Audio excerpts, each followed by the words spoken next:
परिचय। हे रोहित, देखो मौसम कितना अच्छा है।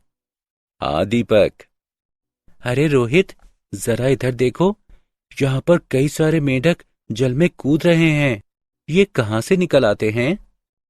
ये बारिश के मौसम में निकल आते हैं, क्योंकि तब सूखे का कोई भय नहीं होता है। वे सांस कैसे लेते हैं? दीपक, ये एक अच्छा प्रश्न है। जल के अंदर मेंढक आंतरिक गलफड़े यानी क्लोम तथा अपनी त्वचा द्वारा श्वसन करते हैं, जबकि वायु में वे अपने फेफड़ों द्वारा श्वसन करते हैं। उनकी त्वचा श्लेष्म युक्त, चिकनी तथा सदैव नम बनी रहती है। मैं तुम्हें एक रुचिकर बात बताता हूं कि वयस्क मेंढक में पूंछ नहीं पाई जाती है तथा टैडपोल में पूंछ उपस्थित होती है। चलिए अब इसके विषय में और अधिक जानते हैं। इस अध्याय में आप जंतुओं की आकारिकी तथा शारीरिकी के विषय में जानेंगे।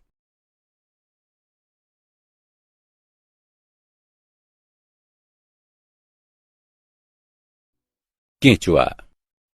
केंचुआ यानी फेरेटिमा पोस्थुमा एनेलिडा संघ का प्राणी होता है।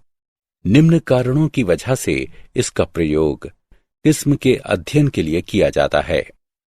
आर्कटिक तथा अंटार्कटिक क्षेत्रों को छोड़कर यह पूरे विश्व में पाया जाता है।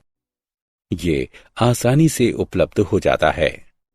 ये अहानिकारक होता है। अध्ययन के लिए इसका आकार सुविधाजनक होता है। इसकी आकारिकी का भली भांति अध्ययन हो चुका है।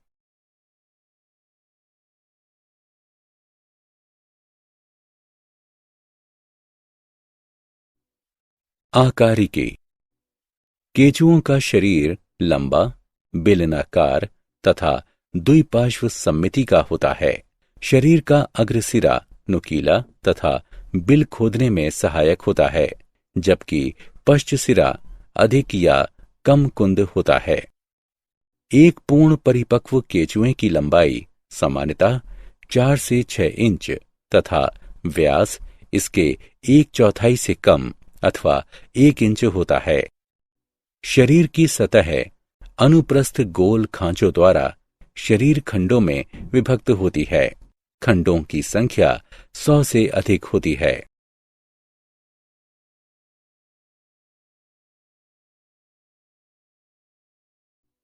प्रोमुख यानी प्रोस्टोमियम तथा परितुंड यानी पेरिस्टोमियम। केंचुए का सर पृथक नहीं होता है। अग्रसिरे पर एक शंकु रूपी मांसल पाली पाई जाती है, जिसे प्रोमुख कहते हैं, जो मुख को ढकती है। शरीर का पहला खंड परितुंड पेरिस्टोमियम या मुख खंड होता है, जिसमें मुख उपस्थित होता है। पुरोमुख संवेदी होता है, जिसकी सहायता से केंचुआ प्रकाश तथा अंधेरे में अंतर ज्ञात कर सकता है। पर्याणिक यानी क्लाइटेलम। वयस्क कृमि में मोटी तथा ग्रंथिल त्वचा का एक मुख्य बैंड पर्याणिक यानी क्लाइटेम पाया जाता है, जो कि शरीर के 14वें, 15वें तथा 16वें खंड में स्थित होता है। शूक। प्रथम तथा अंतिम खंड के अलावा प्रत्येक खंड में छोटे उपत्वचीय शूक स्थित होते हैं। ये कुछ घुमावदार या एस आकार की आकृति वाली संरचनाएं होती हैं, जिनके सिरे यानी किनारे शुंडाकार होते हैं तथा ये सींग सदृश पदार्थ काइटिन से मिलकर बने होते हैं।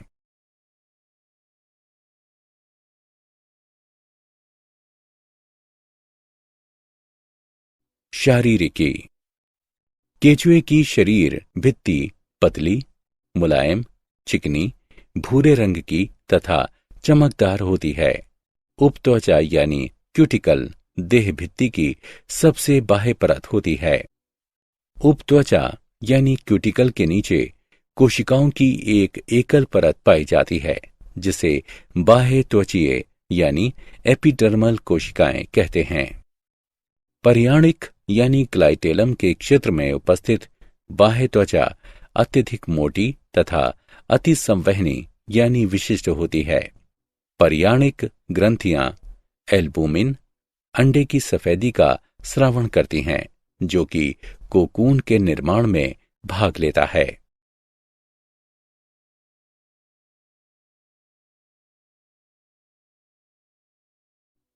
आहार नाल। केचुए की आहार नाल एक सीधी नलिका के रूप में स्थित होती है। यह प्रथम खंड में मुख से प्रारंभ होती है तथा पश्च सिरे पर स्थित गुदा में समाप्त होती है। मुख प्रथम खंड में मध्य अधर में उपस्थित एक छोटा अर्धचंद्राकार छिद्र होता है, जो कि मांसल प्रमुख यानी प्रोस्टोमियम द्वारा संरक्षित होता है। ग्रसनी एक छोटी मोटी भित्ति वाली तथा आड़ू के आकार वाला कक्ष होता है, जो कि 3 से 5वें खंड तक फैला होता है। ग्रसनी की पृष्ठभित्ति मोटी तथा बल्ब सदृश होती है तथा इसे ग्रसनीय बल्ब भी कहा जाता है। ग्रासिका एक लंबी मोटी भित्ति वाली संकुचित नलिका होती है तथा ये 5 से 8वें खंड तक फैली होती है। पेशणी एक कठोर मोटी भित्तियुक्त अंडाकार कक्ष होती है, जो कि 8वें से 9वें खंड में उपस्थित होती है। इसकी भित्ति अत्यधिक पेशीय होती है तथा ये वृत्तीय पेशियों की एक मोटी परत का निर्माण करती है।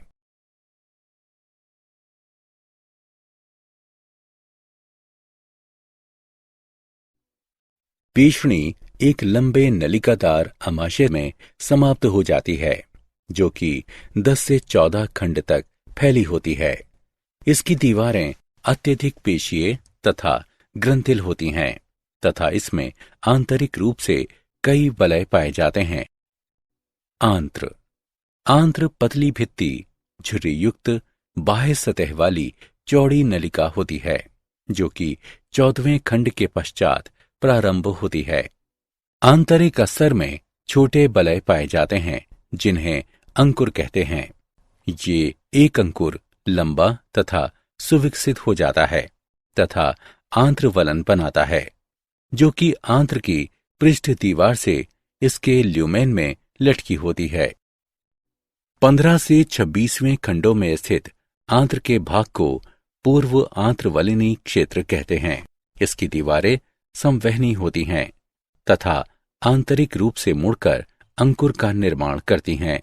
इस भाग में कोई भी आंत्रवलन नहीं पाया जाता है। आंत्र का आंत्रवलन क्षेत्र 26वें खंड से शुरू होता है तथा लगभग 23-24 खंडों में फैला होता है। मलाशय अंत के 24 तथा 25वें खंड में स्थित होता है तथा इसमें आंत्रवलन तथा अंकुर नहीं पाए जाते हैं।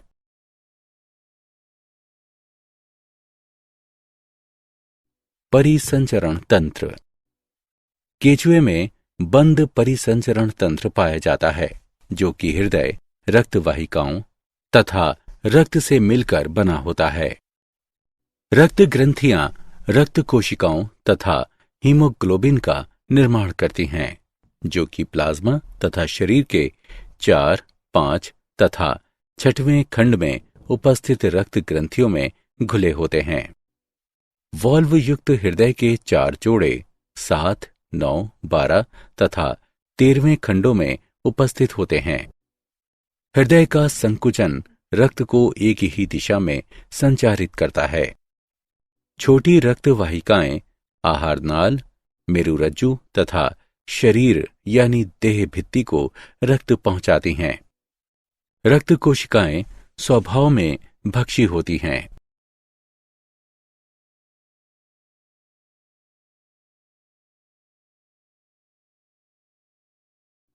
श्वसन तंत्र। इनमें केचुओं में कोई भी विशेषीकृत श्वसन तंत्र नहीं पाया जाता है। श्वसन गैसों का विनिमय त्वचा की नमी में घुलनशील तथा शरीर भित्ति के अंतर्निहित रक्त वाहिकाओं की गैसों के मध्य होता है। ये त्वचीय श्वसन कहलाता है।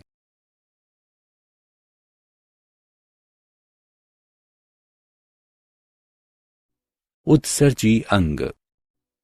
एक नलिकादार उत्सर्जी अंग वृक्कक कहलाता है। ये 3 प्रकार के होते हैं: पटीय वृक्कक, अध्यावरणी वृक्कक तथा ग्रसनीय वृक्कक। पटीय वृक्कक ये फेरेटिमा के सबसे लंबे वृक्कक हैं। पटीय वृक्कक 15वें खंड के पीछे अंतरखंडीय पटों के दोनों ओर पाए जाते हैं। विशेष प्रकार का पटीय वृक्कक 3 मुख्य भागों से युक्त होता है: नेफ्रोस्टोम, शरीर तथा अंतस्थ धमनी यानी वाहिनी। अध्यावरणी वृक्कक ये वृक्कक प्रथम 2 खंडों को छोड़कर शरीर भित्ति के पूरे आंतरिक स्तर पर प्रत्येक खंड में फैले होते हैं। ग्रसनीय वृक्कक ये 4, 5 तथा 6वें खंड में ग्रसनी तथा ग्रसिका के किसी ओर पर युग्मित गुच्छों के रूप में पाए जाते हैं। प्रत्येक गुच्छे में नेफ्रोस्टोम रहित 100 से भी अधिक कुंडलित शाखीय नलिकाएं पाई जाती हैं।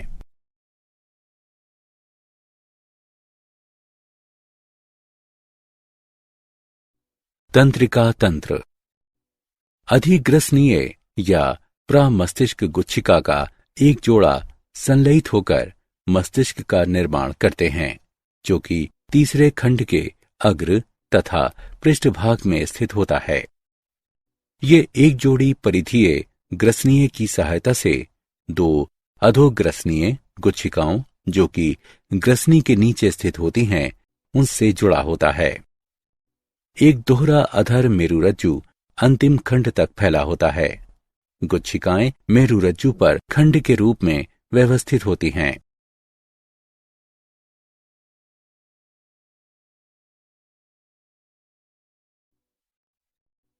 संवेदी तंत्र। केचुए में प्रकाश और स्पर्श संवेदी अंग विकसित होते हैं, जो प्रकाश की तीव्रता के अंतर को महसूस कर सकते हैं तथा पृथ्वी के कंपन को भी महसूस कर लेते हैं। केचुए में विशेष प्रकार के रसायन संवेदी अंग होते हैं, जो कि रासायनिक उद्दीपनों के लिए प्रतिक्रिया करते हैं। ये संवेदी अंग कृमि के अग्रभाग में पाए जाते हैं।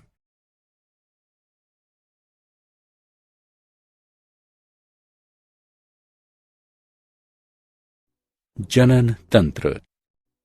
केचुए उभयलिंगी होते हैं, अर्थात एक ही प्राणी में वृषण यानी नर एवं अंडाशय यानी मादा दोनों जनन अंग मिलते हैं।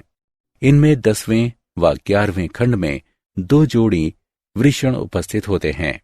प्रत्येक खंड में एक जोड़ा उपस्थित होता है। प्रत्येक वृषण कोश में बंद होता है। प्रत्येक वृषण कोश शुक्राणुीय कीप में खुलता है, जो कि लंबी शुक्रवाहिका में खुलती है। 17वें से लेकर 20वें खंड तक प्रोस्टेट ग्रंथि का जोड़ा आंत्र के दोनों तरफ उपस्थित होता है। सहायक ग्रंथियों के 2 जोड़े पाए जाते हैं। 17वें तथा 19वें खंड में प्रत्येक में एक जोड़ा पाया जाता है। संयुक्त प्रोस्टेट और शुक्राणु वाहिनी 18वें खंड के अधर पार्श्व में एक जोड़ा नर जनन छिद्र द्वारा बाहर खुलती है। साथ ही 6 से 9वें खंड तक प्रत्येक खंड में एक छोटे थैलेनुमा संरचनाएं 4 जोड़े शुक्राणु धानियां पाई जाती हैं। मैथुन के दौरान केचुए का एक जोड़ा शुक्राणुओं का आदान प्रदान करता है, जब तक कि शुक्राणु अंडाणु तक संवहित नहीं हो जाता, तब तक वो कोशों में संग्रहित होता है, जिन्हें शुक्रग्राहिका कहते हैं। कुछ प्रजातियों में ये बाह्य होता है। केचुआ एक कोकून को स्रावित करता है, जिसमें वो अपने अंडों को जमा करता है तथा उसका साथी शुक्राणु को संग्रहित करता है। शिशु कृमि लगभग पूर्ण विकसित किंतु बहुत छोटे रूप में कोकून से बाहर निकल आते हैं। लगभग 1 वर्ष में वे शिशु कृमि यानी केचुए पूर्ण आकार में विकसित हो पाते हैं।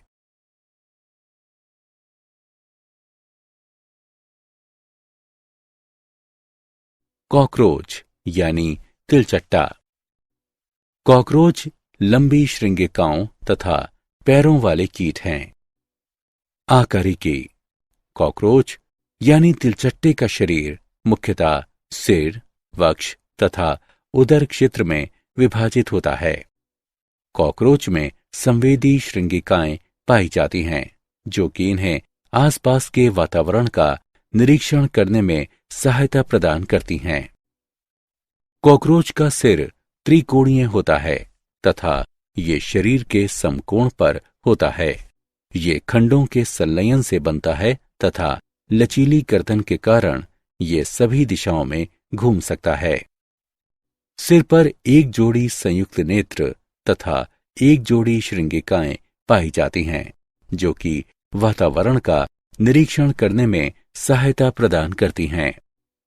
इनके मुख में जबड़े पाए जाते हैं, जो कि ऊपर तथा नीचे के बजाय बराबर बराबर में गतिशील होते हैं तथा इनका बहुमुखी मुख इनके भोजन को काटने, चबाने, चाटने तथा गोदने में सहायक होता है।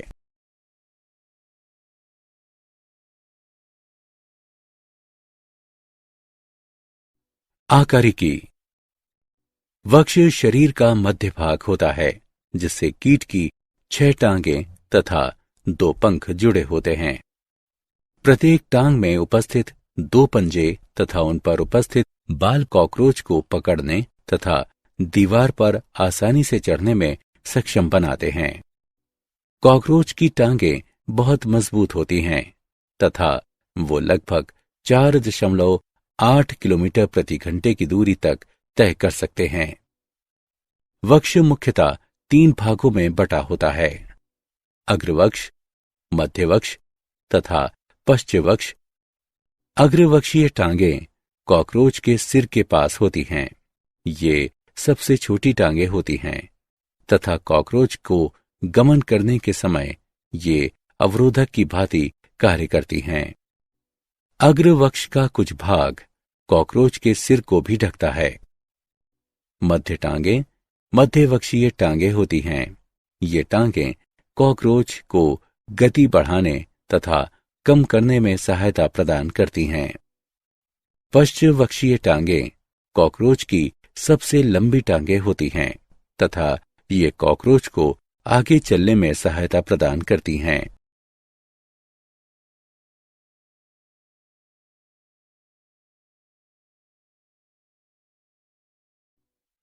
उदर। कॉकरोच यानी तिलचट्टे में खंडित उदर पाया जाता है, जिसमें आंतरिक अंग पाए जाते हैं।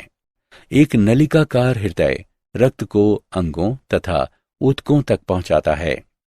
रक्त रंगहीन होता है, क्योंकि इसमें ऑक्सीजन को धारण करने के लिए हीमोग्लोबिन नहीं होता है।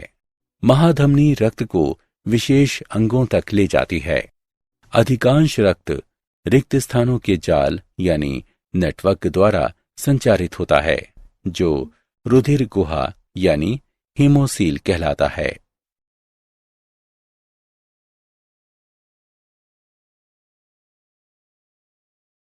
शारीरिकी। आहार नाल। आहार नाल 3 भागों में विभक्त होती है: अग्रांत्र, मध्यांत्र तथा पश्चांत्र। मुख एक छोटी पेशीय ग्रसनी में खुलता है, जिससे एक सीधी और संकरी नली ग्रसिका निकलती है। ग्रसिका एक भित्ति सदृश कोश में खुलती है, जिसे शस्थ यानी अन्नपुट कहते हैं, जो कि भोजन का संचय करता है। इसके पास में ही ग्रंथिल जठर अथवा पीषणी उपस्थित होती है। इसमें बाहर एक मोटा वर्तुल पेशी स्तर होता है तथा स्तर की उपत्वचा 6 स्थानों पर मोटी होकर उपत्वचीय दांत बनाती है। ये दांत भोजन के मोटे कणों को पीसने में सहायक होते हैं। मध्यांत्र एक संकरी एवं समान व्यास की नलिका होती है, जिसमें उपत्वचा का आस्तर नहीं होता है। अग्रांत्र एवं मध्यांत्र के संधि स्थल पर अंगुली के समान 6 से 8 अंध नलिकाएं लगी रहती हैं, जिनके सिरे बंद रहते हैं। इनको यकृतीय या जठरीय अंधनाल कहते हैं। ये पाचक रस बनाती हैं। मध्यांत्र तथा पश्चांत्र लंबी नलिकाएं होती हैं। पश्चांत्र मध्यांत्र से चौड़ी होती है। पश्चांत्र 3 भागों में विभक्त होती है: क्षुद्रांत्र, वृहदांत्र तथा गुदा। मध्यांत्र व पश्चांत्र के संधि स्थल पर लगभग 100 से 150 पतली पीले रंग की नलिकाएं होती हैं, जिन्हें मैलपीगी नलिकाएं कहते हैं। ये हीमोलिम्फ से उत्सर्जी पदार्थों के उत्सर्जन में सहायक होती हैं।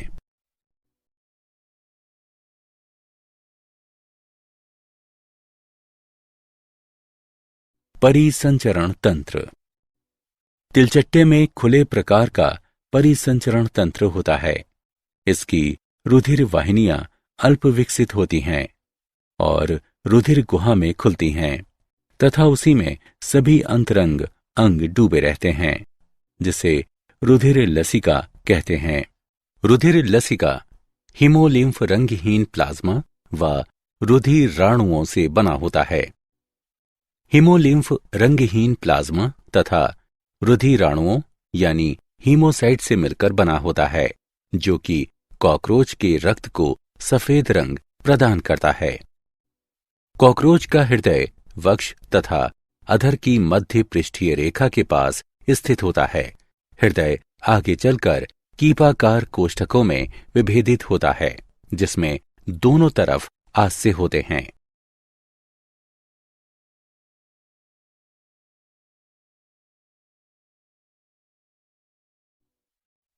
श्वसन तंत्र। कॉकरोच का श्वसन तंत्र शरीर के पार्श्व की तरफ उपस्थित होता है। इसमें 10 जोड़ी छिद्र पाए जाते हैं, जिन्हें श्वासनाल कहते हैं। श्वासनाल पुनः विभाजित होकर पतली शाखित नलिकाएं बनाता है, जिन्हें श्वास नलिकाएं कहते हैं। ये श्वास नलिकाएं वायु से ऑक्सीजन को ग्रहण करके शरीर के सभी भागों तक पहुंचाती हैं। विसरण विधि द्वारा श्वास नलिकाओं में गैसों का आदान प्रदान होता है।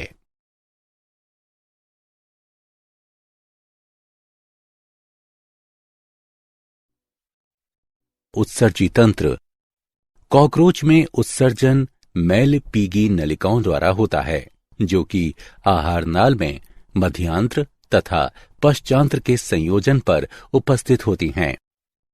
मैलपीगी नलिकाएं ग्रंथिल तथा रोमयुक्त कोशिकाओं द्वारा आस्तरित रहती हैं, जो कि नाइट्रोजनी अपशिष्ट पदार्थों का अवशोषण करके उन्हें यूरिक अम्ल में परिवर्तित कर देती हैं।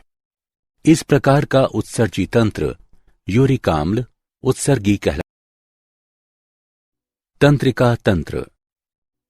कॉकरोच में तंत्रिका तंत्र एक श्रेणीबद्ध खंडीय व्यवस्थित गुच्छिकाओं का बना होता है, जो कि शरीर के अधर तल पर पाई जाती हैं तथा युग्मित अनुदैर्ध्य ये संयोजक से जुड़ी रहती हैं। 3 गुच्छिकाएं वक्ष क्षेत्र में तथा 6 गुच्छिकाएं उदर क्षेत्र में स्थित होती हैं।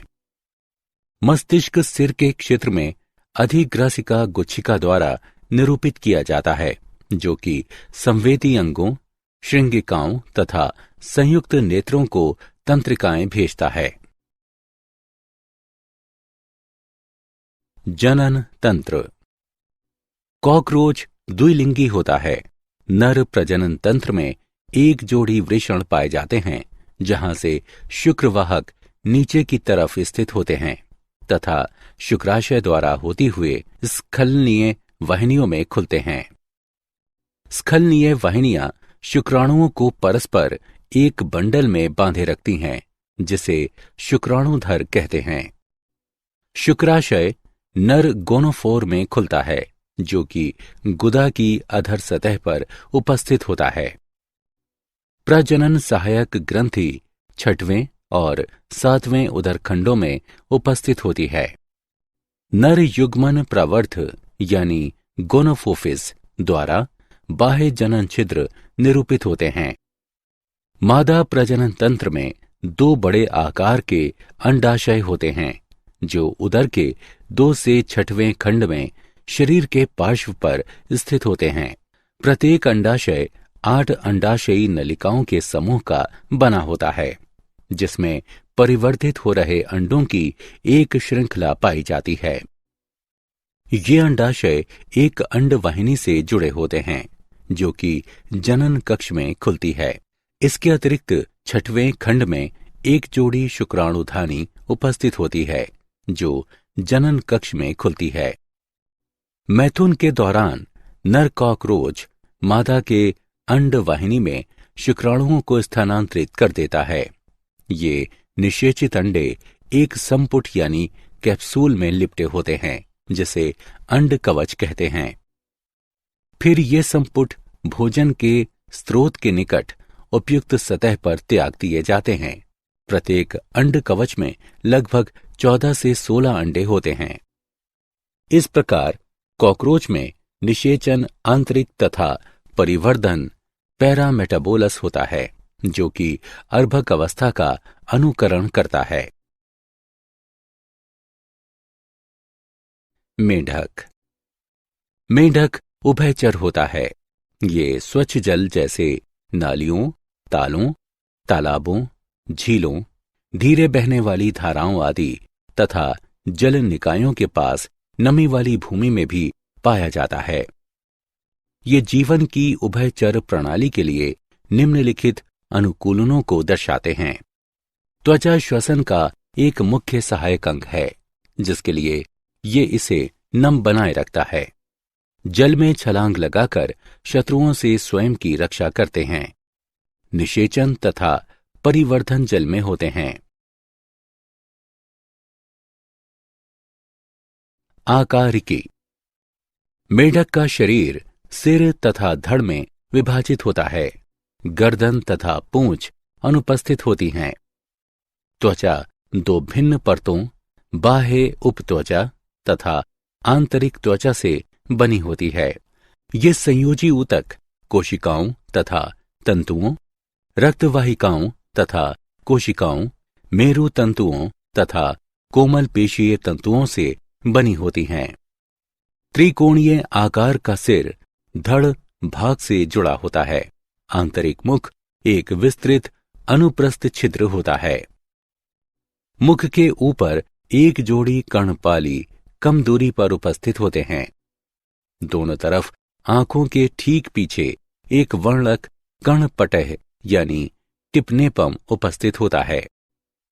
आंखें ऊपर तथा नीचे की पलकों द्वारा संरक्षित होती हैं। धड़ अग्रवक्ष तथा पश्च उदर में बटा होता है। धड़ में अग्रपादों तथा पश्चपादों का एक जोड़ा पाया जाता है। प्रत्येक अग्रपाद में निकटस्थ ऊपरी भुजा, मध्य अग्रभुजा, कलाई तथा हाथ की उंगलियां पाई जाती हैं। पश्चपाद अग्रपाद से अधिक लंबे तथा अधिक मजबूत होते हैं।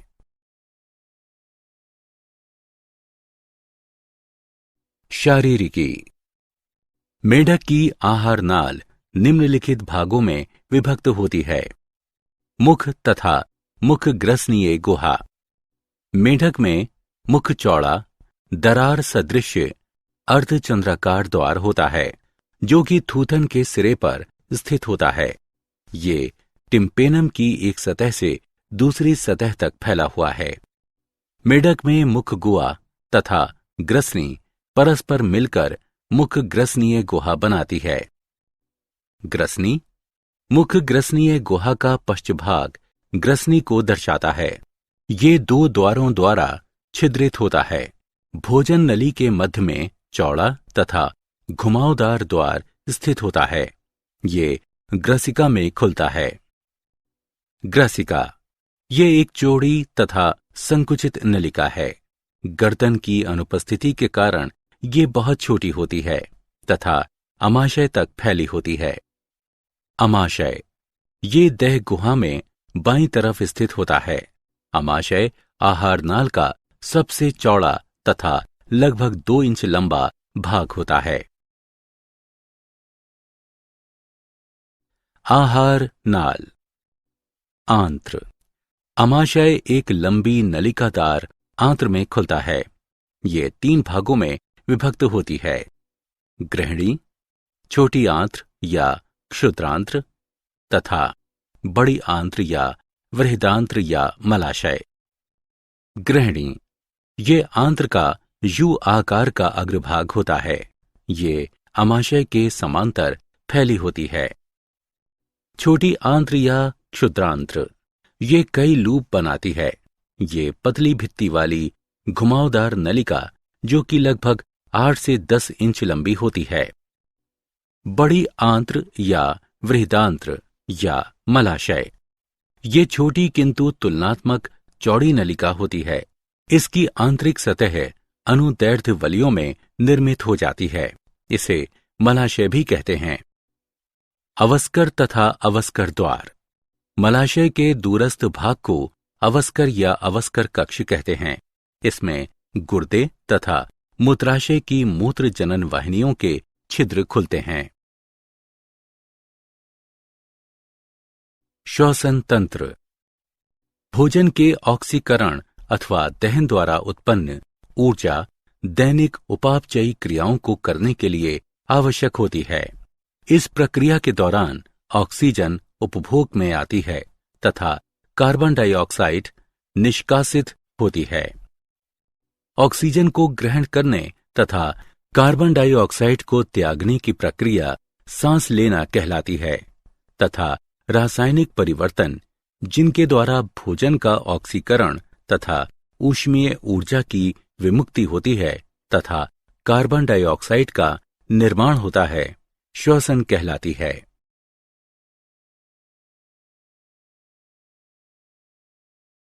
परिसंचरण तंत्र। मेंढक में सुविकसित बंद प्रकार का परिसंचरण तंत्र पाया जाता है। इनमें रुधिर संवहन तथा लसिका तंत्र भी पाया जाता है। रुधिर संवहन तंत्र के अंतर्गत हृदय, रक्तवाहिकाएं तथा रक्त शामिल होते हैं।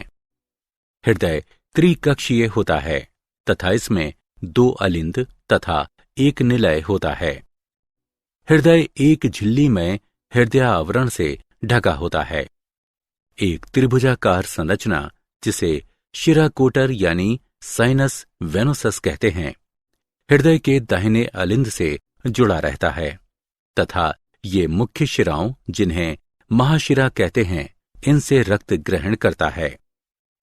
हृदय की अधर सतह पर निलय एक थैलीनुमा रचना धमनी शंकु में खुलता है। हृदय शरीर के सभी भागों से रक्त को एकत्रित करता है तथा शरीर के सभी भागों में धमनियों तथा शिराओं द्वारा शरीर के सभी भागों में रक्त को प्रवाहित करता है। मेढक में यकृत निवाहिका तंत्र तथा वृक्कीय निवाहिका तंत्र पाए जाते हैं।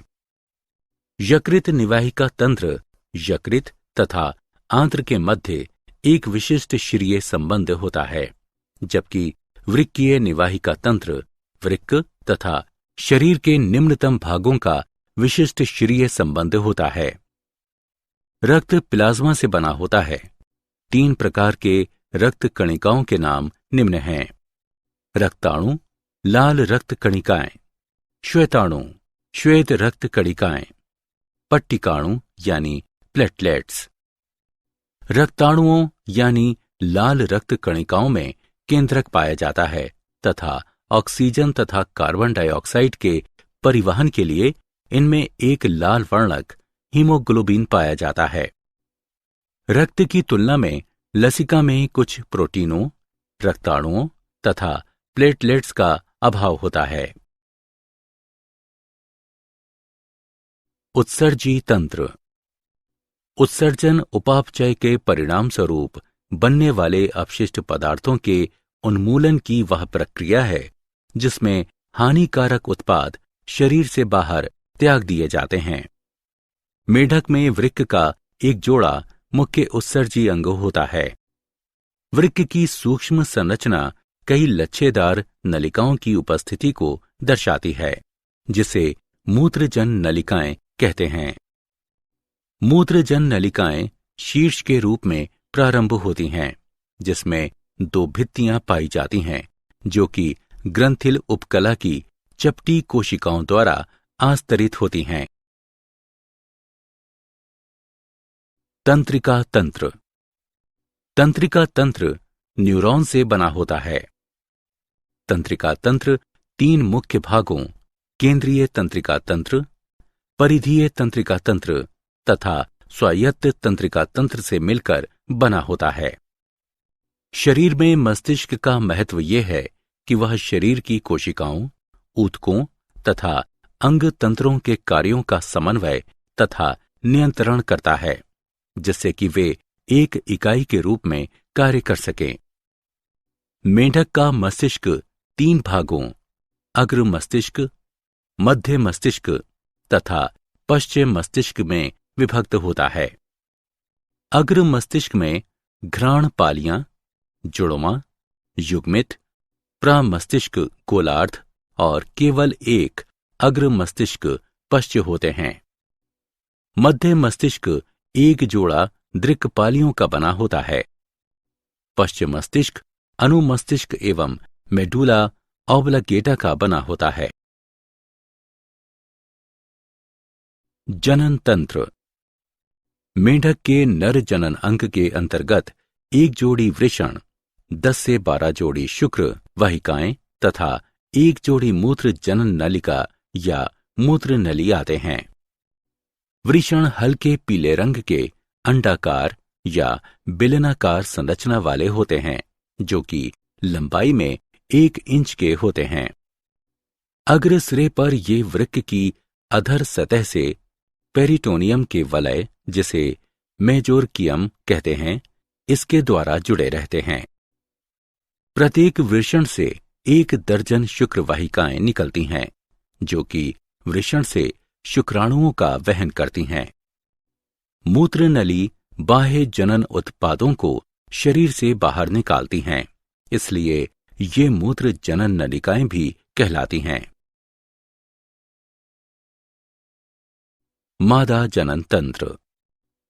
मेंढक के मादा जनन अंग में 1 जोड़ी अंडाशय, 1 जोड़ी अंडवाहिनियां तथा 1 जोड़ी मूत्रवाहिनी होते हैं। अंडाशय की जोड़ी देह गुहा के पश्चभाग में स्थित होती है तथा पेरिटोनियम के एक दोहरे वलय, जिसे मेजोवेरियम कहते हैं, इसके द्वारा पृष्ठ देह भित्ति तथा वृक्क की बाहरी सतह से जुड़ी होती है। अंडाशय में कई पालियां पाई जाती हैं, जिनमें से प्रत्येक जनन उपकला से आस्तारित होती है। अंडवाहिनियां 2 बहुत लंबी तथा मोटी भित्तियों वाली घुमावदार नलिकाएं होती हैं। अंडवाहिनी 3 क्षेत्रों में विभक्त होती है। अंडवाहिनीय कीप। ये अंडवाहिनी का कीपाकार सबसे आगे वाला भाग है, जो कि चौड़े अंडवाहिनीय द्वार या आशय द्वारा देह गुहा से संचारण करता है। मध्य कुंडलित भाग। अंडवाहिनी का मध्य भाग लंबा, संकरा तथा अत्यधिक कुंडलित होता है। गर्भाशय। अंडवाहिनी का पश्चभाग पुनः चौड़ा होकर गर्भाशय अंडकोश का निर्माण करता है। मेढक में निषेचन बाह्य होता है।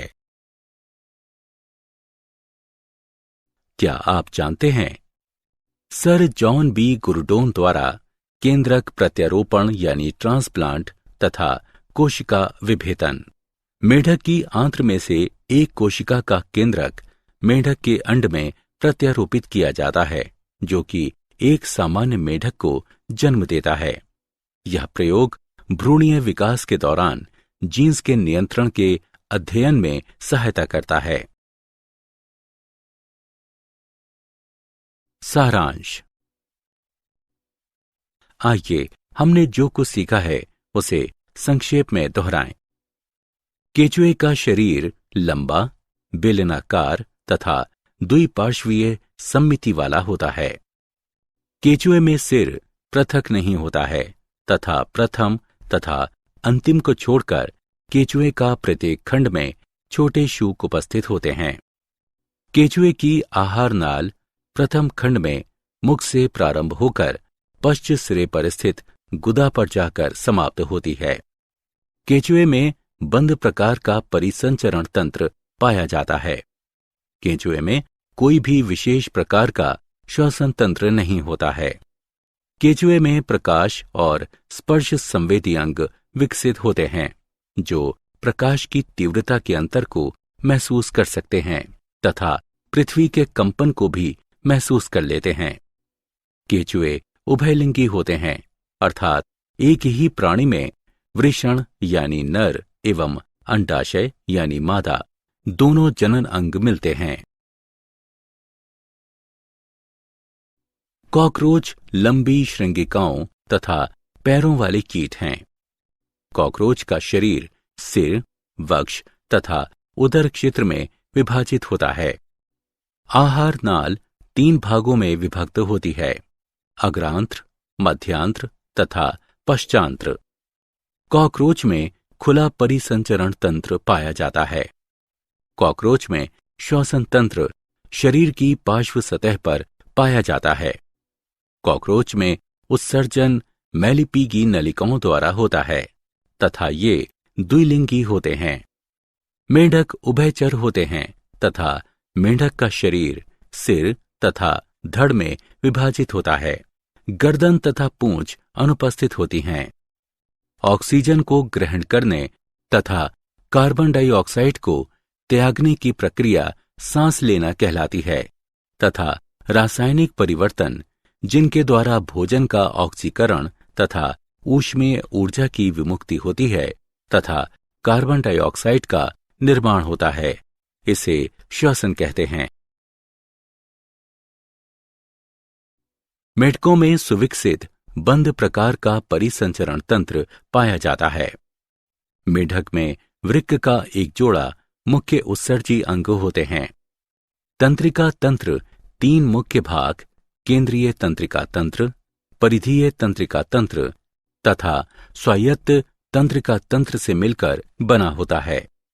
मेढक के नर जनन अंग के अंतर्गत 1 जोड़ी वृषण, 10 से 12 जोड़ी शुक्र वहिकाएं तथा 1 जोड़ी मूत्र जनन नलिका या मूत्र नली आते हैं। मेढक के मादा जनन अंग में 1 जोड़ी अंडाशय, 1 जोड़ी अंडवाहिनियां तथा 1 जोड़ी मूत्रवाहिनी होते हैं।